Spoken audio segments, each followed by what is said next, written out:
Kentaro is ruined. Yes, I'm aware there's more important things to talk about in this episode, but subjectively, this is the worst part of it for me. As someone who likes writing and has complimented this show in the past for it, I hate Kentaro in episode 9 of Monarch Legacy of Monsters. Kentaro wakes up in a hospital bed and is told Kate and May are dead by Verdugo, with Titan Tim standing in the corner. Verdugo wasn't at the hole when it collapsed. Titan Tim was, but he didn't see everything. Ken saw everything right up to the explosion. Therefore, he has the most information. More information than literally anyone in this building.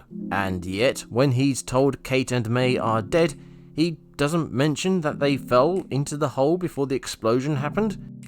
This is very significant information that might very well have changed everything. In fact, he seems hopeful there might be something that can be done about Kate and May being dead. What makes this even worse is he stops Verdugo from leaving, only to defiantly not mention the hole to her or Titan Tim. Wait, no, they can't. They're my family. There has to be something I can do. Something we can do. Tell her! And then Monarch Legacy of Monsters makes things even worse by having Ken and his dad meet up. Yep, the wayward dad, who they've been chasing all this time, just turns up. Just like that. And the way they react to each other is almost casual.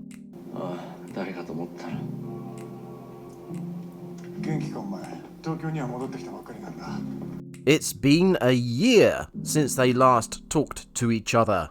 A fucking year! Act like it!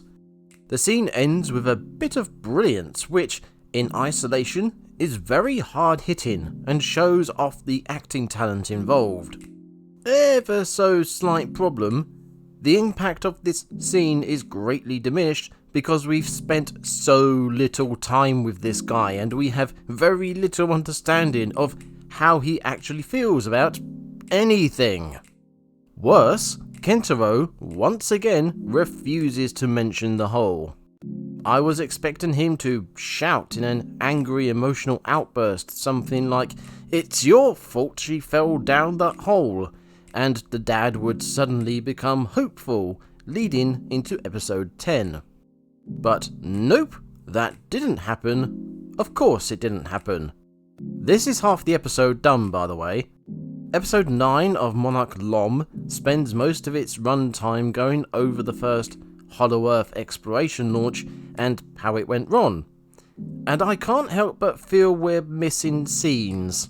Operation Hourglass is the culmination of nearly 2 decades of Project Monarch's work. Titans get around underground. Dr. Suzuki found a way in, right here in the heartland. Now the thing is, the tunnel is too unstable for us to enter. The only thing which makes it passable is a Titan. The whole series has felt sparse bar 1 or 2 instances, and this episode drives that feeling home. There should have been a dedicated series to the antics of Old Monarch, or at the very least whole episodes, so we can get a connected narrative going. At the very least, give this episode to the past story, given the significance of the event and its connections with the modern day. But no, instead we get this disconnected, jarring, half-filling subplot. What's left of episode 9 is spent watching an old man and this bitch stumble around some woods, watching Monarch, watching screens, and finally Kate meeting... it's Keiko. Time to address the elephant in the room. In my last video on Monarch LOM, I brain farted this out. And whilst I remember, the Kazakhstan hole briefly shows Aurora Borealis coming out of it before the building collapses, which means it did in fact have radiation seeping out of it, which also means the lot of them have been horrifically irradiated. Wait, is that why Shaw has lived as long as he has? Oh, fuck off if that's the explanation. I thought they were going to say that exposure to the wormholes gives life-giving energies to people who fall through them. I also imagined this might be used to explain Serizawa being as not old as he is, despite his dad being alive to be hit by the Hiroshima bomb. I don't blame Monarch Lom for using the wormholes in their story. They were slapped on the table by Godzilla vs. Kong, so might as well use them. But they could have done all sorts of things with them. They didn't have to do bloody time travel. In Godzilla 2014, and also in Kong Skull Island and King of the Monsters, the Hollow Earth was hinted at being spaces in the Earth that Titans and old human civilizations called home. Godzilla vs. Kong messed that up by making it a very, very deep down contiguous space that doesn't make sense with what we know from the previous films. Earlier episodes of Monarch Lom appeared to be attempting to sew these two realities together, where Godzilla vs. Kong didn't even fucking bother. Then episode 9 comes along and fucks it hard by saying the wormholes cause time jumps. That doesn't make sense with anything. Worse, Godzilla vs. Kong at least showed us that the wormholes are a physical path, and the Hollow Earth is a physical location that Godzilla drills down to, as fucking insane as that is. Monarch Lom doesn't even have that, showing these places don't have a physical connection, making them, what, other dimensions? Fuck me, has the Monsterverse gone multiversal? I hope fucking not. I also suggested in my last video that Shaw and Keiko might meet up and have a chat, because she might have anti-aging radiation treatment too. Weirdly, Shaw and Keiko are in fact going to meet up, but because of time jumping bullshit. Speaking of time jumping character interactions, Dad and Shaw have a chat, and it sucked donkey bollocks.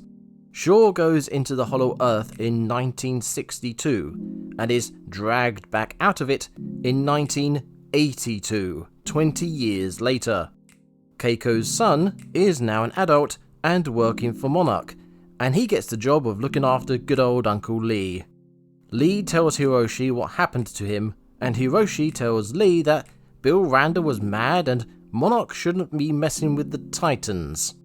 This doesn't make sense because Monarch is apparently alive and well in 1982, despite this episode showing us its budget was cut in 1962, meaning Bill Randa absolutely got it going again in the 70s thanks to his expedition to Skull Island. There's bound to be other problems to do with this scene and with the rest of the episode, but honestly, this episode has given me a headache. Monarch Legacy of Monsters Episode 9 Jumped the Dragon, and despite some good acting and some artistic visuals, it has done some real damage to the Monsterverse that it absolutely did not need to do. I dread to think what Episode 10 is going to do. I would highly advise no one celebrate this bollocks. I will repeat until I die. If you want flashy visuals and loud noises, go watch a fireworks display. If you want good, satisfying storytelling and investable characters, demand better. Join me next time when we survive episode 10 of Monarch Lom. I hope. Last but not least, thank you for watching.